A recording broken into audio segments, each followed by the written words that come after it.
ஆகாஷ் மற்றும் பாம்பு விஷம் கதை. ஆகாஷ் என்பவன் ஒரு அடிப்படையான கிராமத்து நண்பன். அவன் எதிலும் ஓவர் கம்பீரம் காட்டுவான். ஒரு நாள் கிராமத்துக்குள் ஒரு பெரிய பாம்பு வந்தது. யாரும் பயந்து ஓட, ஆகாஷ் தலையசைத்து, இந்த பாம்பை பிடிக்க நான் போதும் என்று பெருமைப்பட்டான். அவனது நண்பன் ராஜா, ஆகாஷ், நீ ஏதாவது கையுறையாவது அணிந்து கொள், பாம்பு விஷம் தீவிரமாக இருக்கும் என்று சொன்னான்.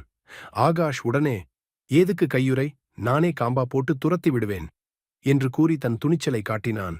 பாம்பும் ஆகாஷின் காம்பையும் பார்த்து ஒரு தடவை மட்டும் நெருங்கியது. ஆகாஷ் பாம்பை பிடிக்க முயன்றபோது பாம்பு சிறிது பயந்து ஓடினாலும் திரும்பி ஆகாஷை கடிக்க முயன்றது. ஆகாஷ் அவசரமாக பாம்பை பிடித்து, இந்த பாம்பை அடங்க வைப்பது எளிது என்று சொன்னான்.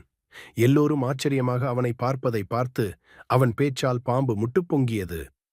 அடுத்த நிமிடம் பாம்பு சிறிது தூரத்திற்குச் சென்றதும் ஆகாஷ் திடீரென ஓடிவிட்டான். ராஜா ஆச்சரியமாக, ஆகாஷ், நீதானே பாம்பை கட்டுப்படுத்துவேன் என்றாய், ஏன் ஓடுகிறாய் என்று கேட்டான். ஆகாஷ் துடிக்க துடிக்க, அது பாம்பு விஷம் மாதிரி இல்லை, என்னை நெஞ்சு விஷம் நிறைய கேட்கிறதா இருக்கு என்று பதில் சொல்ல அத்தனை பேர் கிண்டலாக சிரித்தனர். இந்த சம்பவத்திற்குப் பிறகு ஆகாஷ் எதிலும் கம்பீரம் காட்டாமல் மெளனமாக வாழ ஆரம்பித்தான். மோரைல், கம்பீரம் காட்டினால் பாம்பு மட்டும் இல்லை, வாழ்க்கையும் கடிக்கத் தயங்காது.